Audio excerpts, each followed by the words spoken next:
چیز پر دلالت کرتی ہے کہ جو کچھ بھی اس میں ہے اس کو انڈیل دیا جائے, اس کو پھینک دیا جائے. واللہ اعلم بالصواب. آئیے حدیث دیکھتے ہیں. حدیث ابی قتادہ. وعن ابی قتادہ رضی اللہ تعالی عنہ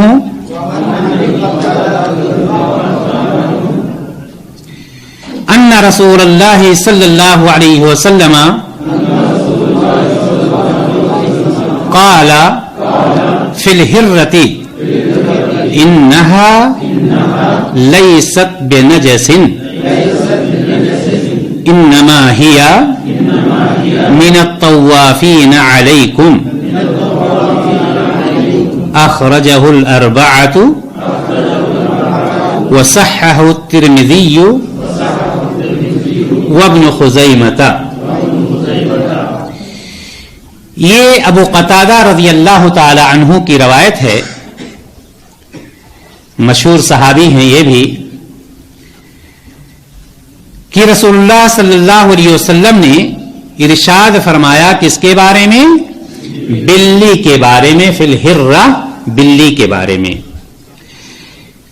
کیا فرمایا آپ صلی اللہ علیہ وسلم نے؟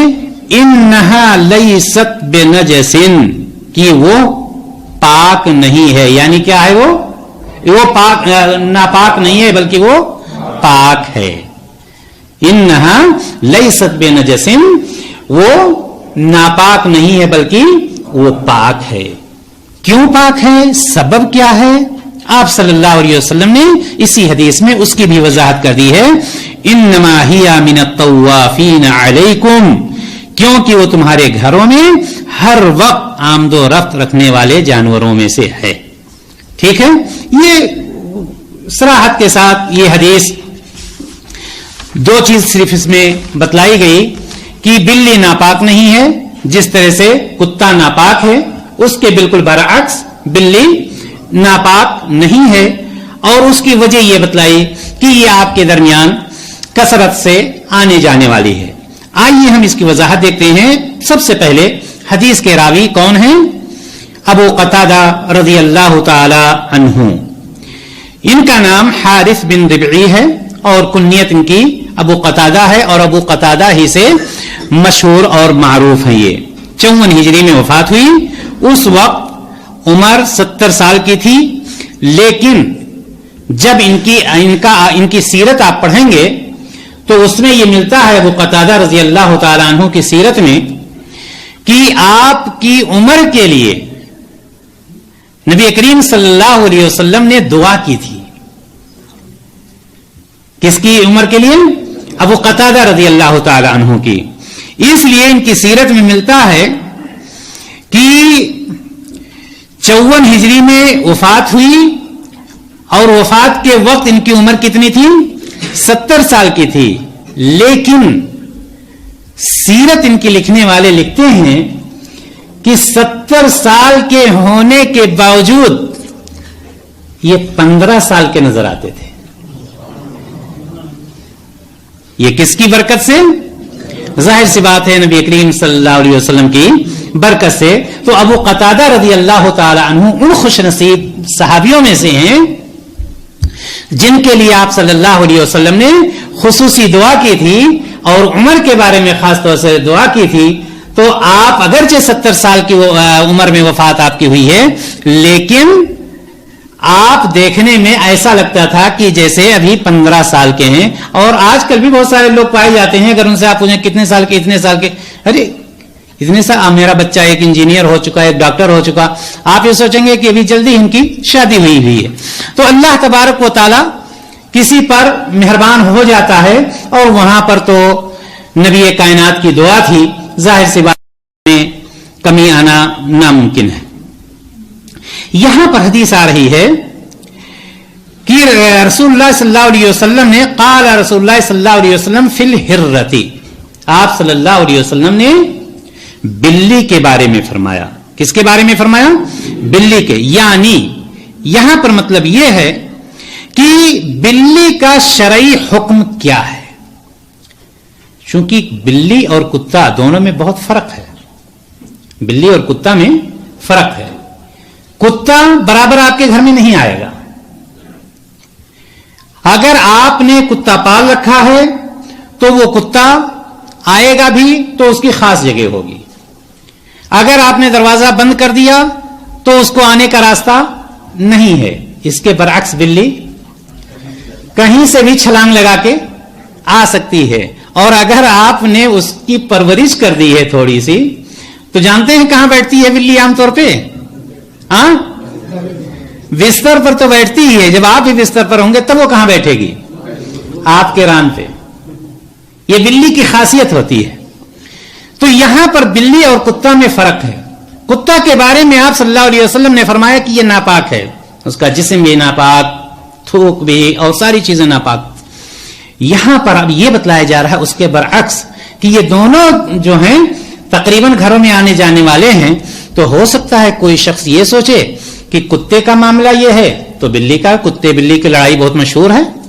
لہذا یہاں پر فوراً وضاحت کر دی گئی کہ ایسا مت سوچنا. آپ صلی اللہ علیہ وسلم بلی کے بارے میں شریعت کا کیا حکم ہے اس کی وضاحت یہاں پر کر رہے ہیں. پہلی بات، ہرہ یہ لفظ مؤنث ہے. جیسے انگلش میں میل فیمیل کہتے ہیں نا آپ، تو یہ سمجھیے فیمیل ہے یعنی مؤنث ہے. اس کی مذکر جو آتی ہے اس لفظ کی وہ کیا ہے؟ بغیر تا کے، الہر. ٹھیک ہے نا؟ اور اسے سنور اور قط بھی کہتے ہیں. عام طور پر بلی کو قط ہی کہا جاتا ہے اور یہاں پر بھی قط ہی استعمال کرتے ہیں. لیکن آپ یہ بھی یاد رکھیں کہ بلی کی دو قسمیں ہوتی ہیں. بلی کی جو ہے دو قسمیں ہوتی ہیں. ایک بلی تو وہ ہوتی ہے جو گھریلو بلی ہوتی ہے، اور ایک بلی کون سی ہوتی ہے؟ جنگلی بلی یا جو ہے باہر خشکی میں رہنے والی بلی. یہاں پر جس بلی کے بارے میں بتلایا جا رہا ہے یا حدیث جو آ رہی ہے قال فی الحرۃ، یہاں پر وہ جنگلی بلی نہیں مراد ہے، بلکہ کون سی بلی مراد ہے؟ یہاں پر وہ بلی مراد ہے جو گھر میں رہنے والی بلی ہے. یہ چیز آپ کے ذہن میں ہونی چاہیے.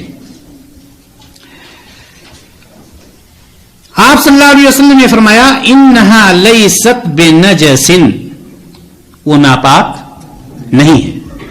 یہ گھریلو بلی جس کی بات ہو رہی ہے وہ بلی ناپاک نہیں ہے. یہ نجس کا لفظ جو ہے یاد رکھیے گا ایک کے لیے بھی استعمال ہوتا ہے یعنی جس کو واحد کہتے ہیں، اور جمع کے لیے بھی استعمال ہوتا ہے نجس ہی. ٹھیک ہے نا؟ ایک کے لیے بھی اور بہت سارے کے لیے بھی. اسی لیے نجس کا لفظ مرد کے لیے بھی مذکر کے لیے بھی استعمال ہوتا ہے اور مؤنث کے لیے بھی استعمال ہوتا ہے. نجس ہی آئے گا، چاہے آپ واحد کے لیے استعمال کریں، جمع کے لیے استعمال کریں، مذکر کے لیے استعمال کریں، مؤنث کے لیے استعمال کریں، اس میں کوئی فرق نہیں ہوتا ہے. یہ جیسا کہ اللہ تبارک و تعالیٰ قرآن مقدس میں فرماتا ہے سورہ توبہ میں 28 نمبر آیت میں کہ انما المشرکون نجس. مشرکون کیا ہے؟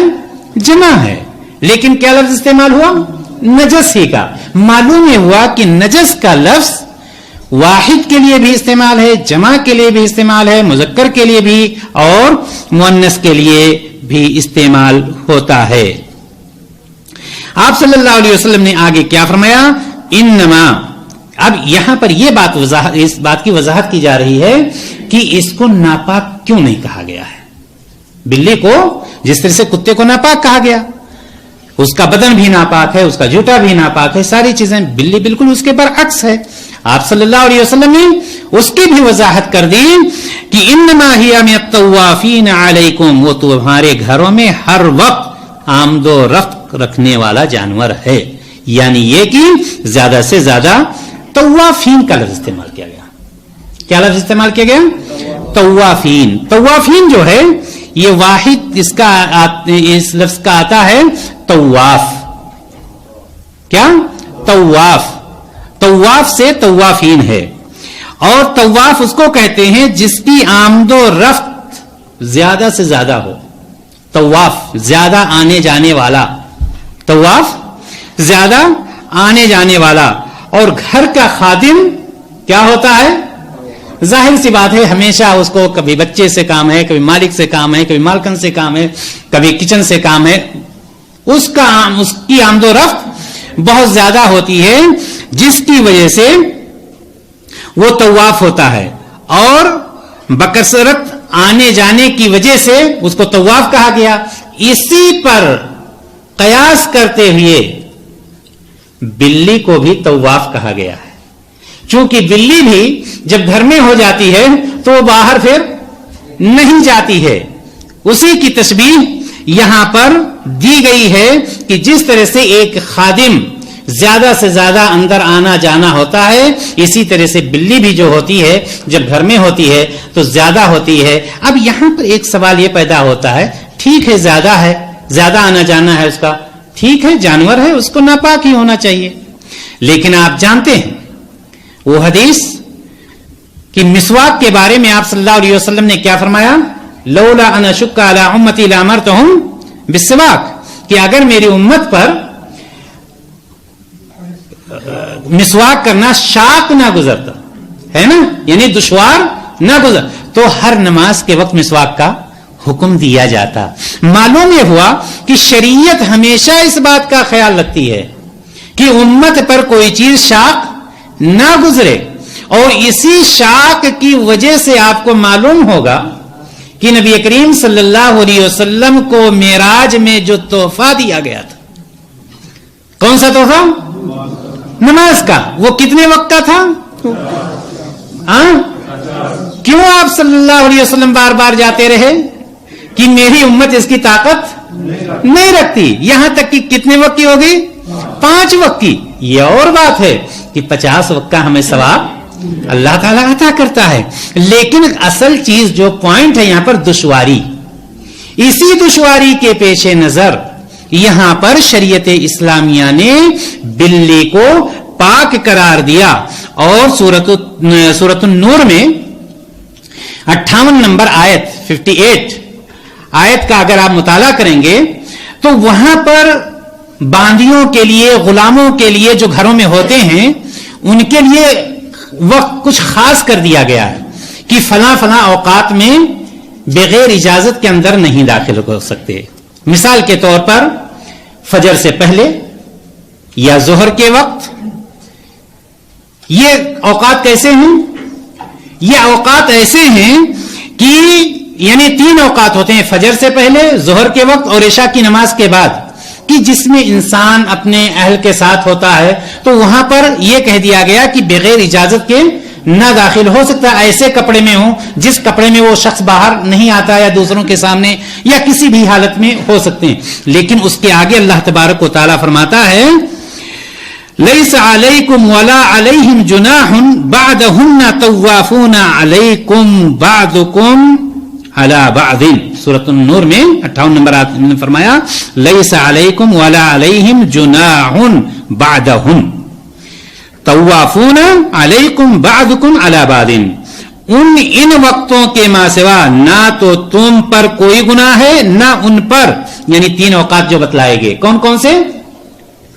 فجر سے پہلے, ظہر کے وقت جس کو قیلولہ کا وقت کہتے ہیں, اور کون سا وقت؟ عشاء کی نماز کے بعد. تم سب آپس میں طوافون علیکم بعضکم علی بعض, تم سب آپس میں ایک دوسرے کے پاس بکثرت آنے جانے والے ہو. طواف سے مراد کیا ہوا؟ بکثرت, زیادہ سے زیادہ آنے جانے والے. تو معلوم یہ ہوا کہ یہاں پر جو سبب ہے, جو اصل سبب ہے شریعت نے جو بلی کو پاک قرار دیا, وہ یہی سبب ہے کہ پریشانی لاحق نہ ہو اور اس میں انسان پریشانیوں سے دور نہ ہو.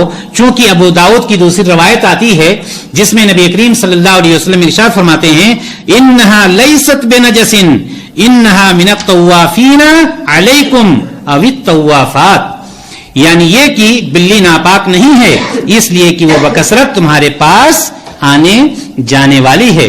اسی طرح سے ایک دوسری روایت بھی آتی ہے کہ انہا لیست بنجس انما ہی من الطوافین علیکم وقد رأیت رسول اللہ صلی اللہ علیہ وسلم یتوضأ بفضلها. کی پہلی بات کہ یہ ناپاک نہیں ہے، اور میں نے نبی کریم صلی اللہ علیہ وسلم کو دیکھا کہ بلی کے بچے ہوئے پانی سے وضو کیا آپ صلی اللہ علیہ وسلم نے. اور ابو قتادہ کی جو روایت ہے اس میں بھی یہی ثابت ہے کہ ابو قتادہ رضی اللہ تعالیٰ عنہ کے پاس پانی کا جو ہے مٹکا رکھا ہوا تھا یا برتن رکھا ہوا تھا، اور بلی آئی اس میں پینے لگی، تو انہوں نے کیا کیا؟ ڈانٹ دیا اس کو؟ نہیں، بلکہ اس کو جھکا دیا تھوڑا سا کہ پانی جو ہے بلی آرام سے پی لے. اور پھر اسی سے آپ نے جب وضو کرنے کا ارادہ کیا تو کیا کہا گیا کہ اس میں تو بلی پانی پی چکی ہے. تو انہوں نے فرمایا کہ میں نے نبی اکرم صلی اللہ علیہ وسلم سے فرماتے سنا کہ بلی ناپاک نہیں ہے. معلوم یہ ہوا کہ بلی اور کتا بالکل دونوں ایک دوسرے کے برعکس. بلی کا نہ بدن پاک ہے، ناپاک ہے، نہ اس کا جوٹھا ناپاک ہے، ٹھیک ہے نا، نہ اس کا چھونا ناجائز ہے. جبکہ اس کے برعکس کتا کا چھونا، اس کا جوٹھا استعمال کرنا، یا وہ جس برتن میں منہ ڈال دے اس سامان کا استعمال کرنا، ساری چیزیں اس کی حرام ہو جاتی ہیں. یہاں پر اللہ تبارک و تعالیٰ نے یا شریعت اسلامیہ نے جو بلی کے جوٹھے کو یا بلی کو پاک قرار دیا ہے، اس کا سبب صرف اور صرف ایک ہی چیز نظر آتی ہے، وہ یہ تاکہ اس امت پر یہ چیز شاق نہ گزرے یا مشکل نہ گزرے. آئیے آخری حدیث بہت ہی زیادہ اہم ہے، اس کو پڑھتے ہیں اور اس میں دیکھتے ہیں نبی کریم صلی اللہ علیہ وسلم نے کیا ارشاد فرمایا. وعن انس